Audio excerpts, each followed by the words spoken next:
Welcome to El Profe's Classroom. Class is in session, and we have a guest today. We have Rocko, the artist formerly known as Rock of All Ages. um, and we're doing a new series for the channel. Rocko, how's it going? I'm alive. I can say that. I mean, that's a good thing nowadays. Yeah. You never know these days. Um, we're gonna be doing a new series that we're gonna be calling Anatomy of a Favorite. And our first guest here is Rocko, and we're gonna be talking about favorite song. Rocko's favorite song. Um, so Rocko, what was the song you picked? I mean, first of all, what is a favorite to you? What was the criteria you used to pick your favorite song? So I had a couple of songs that I could have picked. Is it okay if I just mention like some honorable mentions? Yeah, of course. I'd say New York State of Mind by Billy Joel, Death by Rock and Roll by the Pretty Reckless, Delilah by Florence and the Machine. These are songs that are like s- they're powerful, they're like unique, they are infectious in I mean they all have very different energies, but they're all infectious in the kinds of energies they have.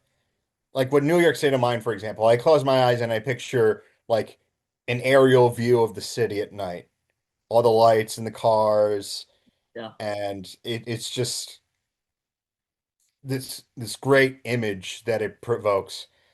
So the song that I picked for this episode, um, it it's both the emotion it and the image that it provokes in my head of like what's not just what's going on in the lyrics, but also the general feelings that it's communicating. Like that this artist is talking about stuff that happened to them personally, but like I can imagine myself being in that situation, you know? Yeah. I I I absolutely get you. Um, I listened to this song for the first time for this video, so um, I think you're gonna be surprised by my thoughts. Uh, the song Rocco picked, his favorite, is "Buzzcut Season" by Lorde from 2013's debut album, Pure Heroine. Nice. Uh, and this is the fifth song on the album. Uh, I was surprised to see that this was not, at least according to my research, one of the singles for this album. No, but it is a fan favorite. I Um, mean, I get it. so a lot of people will pick Ribs, the song right before it on the album. Yeah. That is pretty widely agreed to be her best song, and it is a masterpiece. And like Agreed. depending on the day, I might have picked that one. But on most days, I pick Buzzcut Season. It closes side A. It comes before Team, which was a single, and it is just this is my favorite album of all time. I love every song on here. Okay. Even Okay. Royals, I know it was overplayed, but I still Yeah. like Yeah. that song.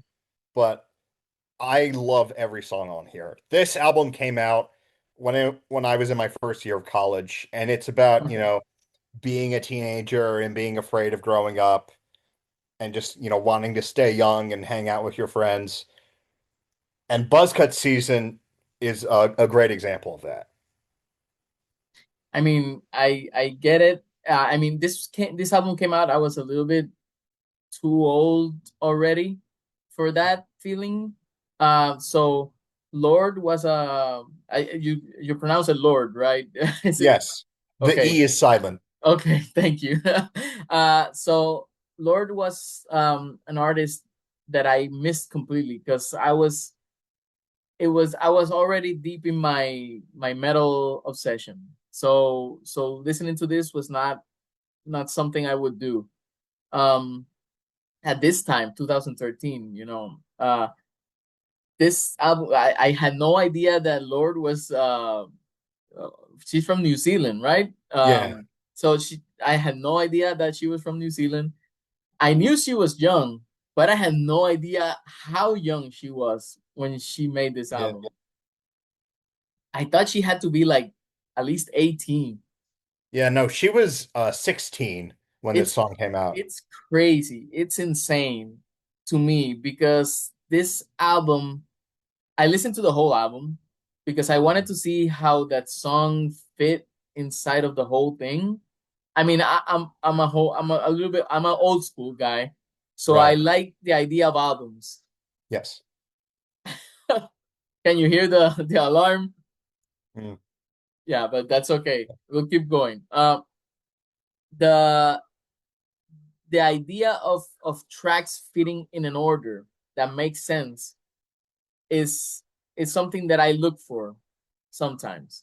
The thing that really impresses me about this album is that so Royals actually came out from an earlier EP, Okay, and then that was released as a single in, I want to say, like the summer of 2013, and then it started, blowing up, and then Lorde and her producer Joel Little were like, "Oh shit, we have to make an album while, we have to strike while the iron is still hot." of course. And then they ended up making an album that is just this amazing. A lot of people say her second album, Melodrama, is her best, and that album's a masterpiece. I love that album. But this one connects to me more. I mean, it's I have to say, I was surprised by how good this album was. Yeah.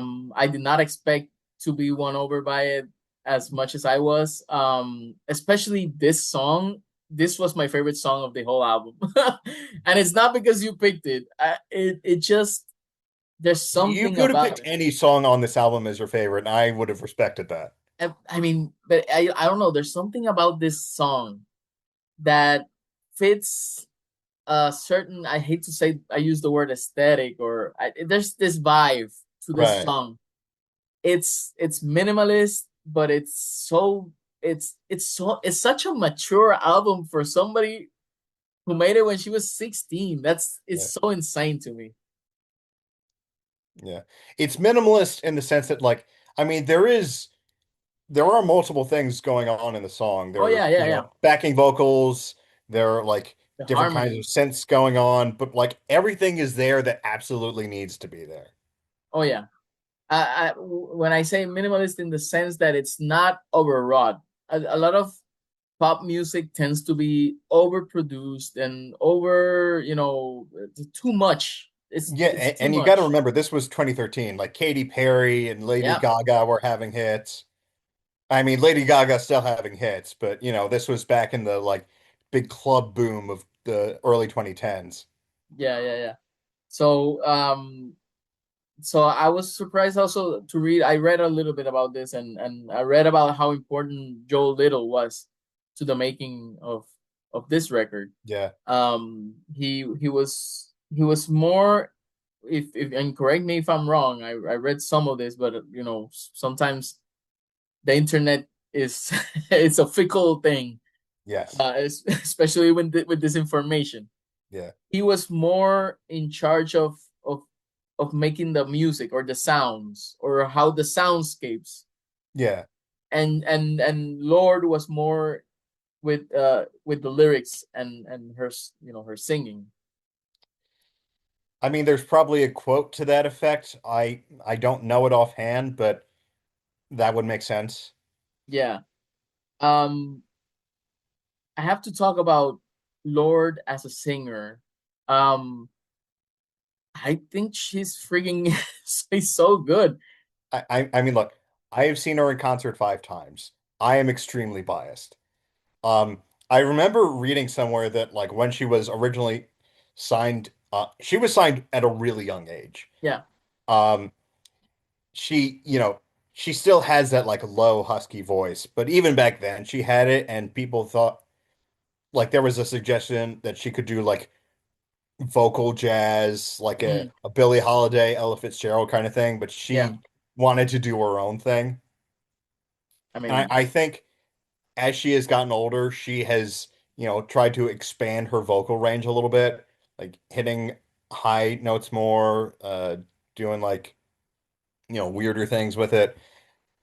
But here she just keeps it simple, and she is really, really powerful, not just with her choice of word. She's like really smart. She talked about how she edited her mom's master's thesis. That's Um, crazy.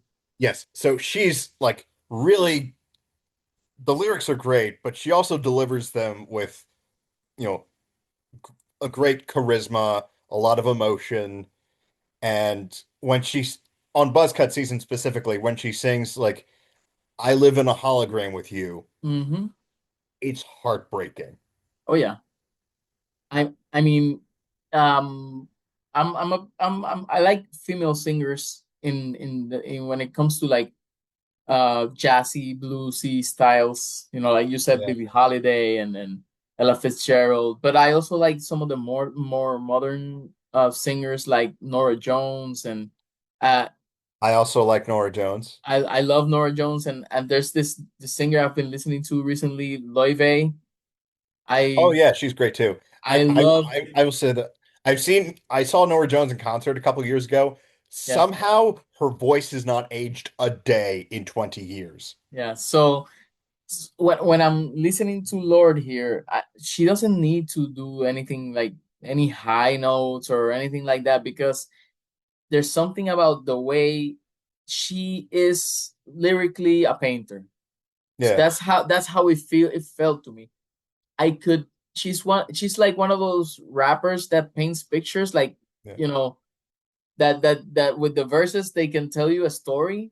yeah, She gives you images. When I was yeah. listening to this song, I felt like I was watching a Super 8 film, like a music video with like an old camera and the scratchy corners Yeah, yeah.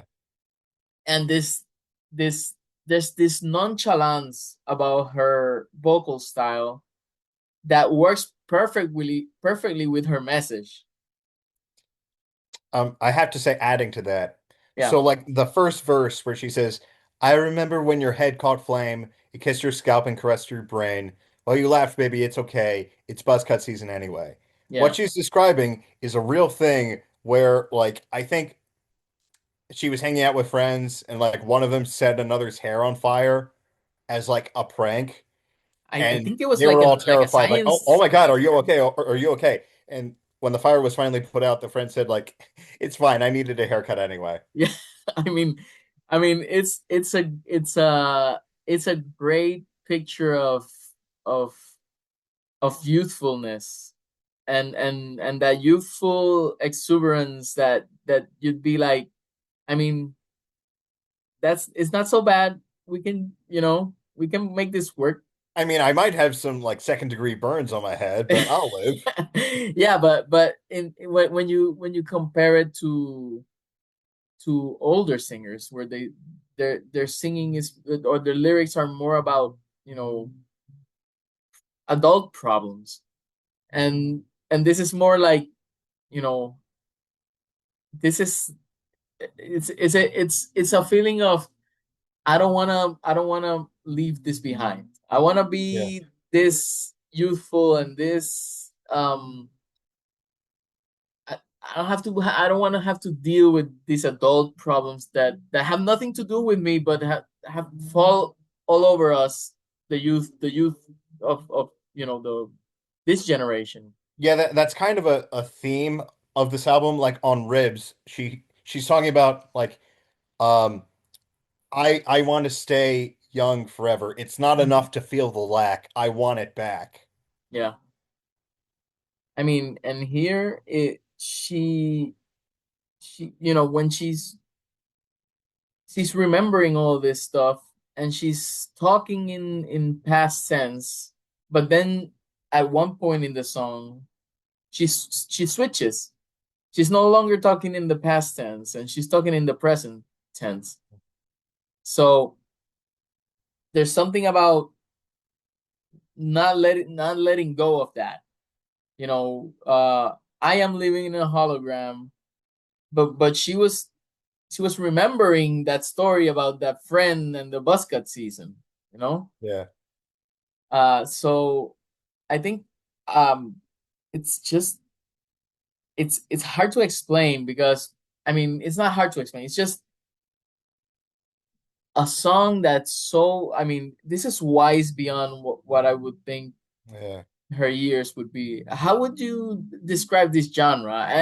This is sort of like an electro pop thing, but I hate like those like so small subgenres that you never know what goes where. I've heard it called Dream Pop. Dream pop, okay, Yeah. that makes sense. I read that apparently there was supposed to be like a tropical feeling to this song, but I mean, as somebody, yeah. I mean, Um, she did eventually do that on her third album. Okay, as somebody who lives in the tropics, I didn't get that. I think they heard a xylophone and they were like, "Oh, we don't know what this is." Yeah, It sounds like the Caribbean. so her third album is like, her just like sunbathing on the beach, Okay, basically. And I mean, that is a very sad album, but like that's a story for another time. But okay. sticking to this one, she's just singing about like growing up in the suburbs of New Zealand with her friends. F Funnily, uh, in Royals, when she sings about like growing up in a torn up town, no postcode envy. No, she actually grew up in a pretty nice neighborhood. She went to a pretty good school. It's just that what she's consuming all this American culture Yeah, and seeing people in Beverly Hills living it up and like with really expensive houses and cars, and she feels like kind of insufficient by comparison. I guess, and I guess that's one of those things that happens to a lot of young people who grow up in more rural, not rural, but in the suburbs Yeah, where there's a lot of nice houses and all that, but it's not quite what you see on TV, yeah. you know. So you tend to compare. So what seemed at some moment as something that's maybe middle upper class, it's suddenly like, oh no, this is not this is not good. And not helping anything is to go back to Buzzcut season, the men up on the news who try to tell us all that we will lose. Of course, I mean, uh, and you see the news and it's all about right now. Even you see the news and it's all about war and destruction and Take me back to 2013, please. I will take whatever was going on in the news back then. so you know this song, I mean, I could see somebody else singing this song, uh another young person taking this song and having it as an anthem. Yeah. So yeah, that's how, I mean, I was very, very pleasantly surprised by this track. I think it's very good. Yeah. I have a yearly tradition where I play this album the night before my birthday. Okay. So I'm going to be doing that again on Sunday. Oh wait, you have your birthday is on Monday. Yeah. That's awesome. Yeah. Uh, so any closing thoughts about Buzzcut season that you'd like to share? Man, th this song is magical. I cannot praise it enough. As I said, I love every song on this album. Like 400 Lux, Still Sane, White Teeth Teens, A World Alone. Dude, A World Alone, greatest closing track ever. It's a good one. Yes. Buzzcut season, 5 out of 5. I adore this song. Go listen to it. Listen to the whole album. Um, and yeah, that is a song I picked. I mean, it's a good song. After talking about Will Smith for for 30 minutes, no, Yes. no. I mean, even if I Na hadn't na listened na na to na na this. na. This is I thought it was a really good song. I would definitely recommend this song to anybody. Yes. Um, it's it's it's wise beyond its years. Mm. It's it's a picture of youthfulness, but not in a sad way, or even, yeah, even though the I song is mean, a it little is a bit sad. sad song. Yes, yes, it is a little bit sad, but it's not sad in a way that it's, you know, I don't know how you say. There's still some hopefulness here. There's some.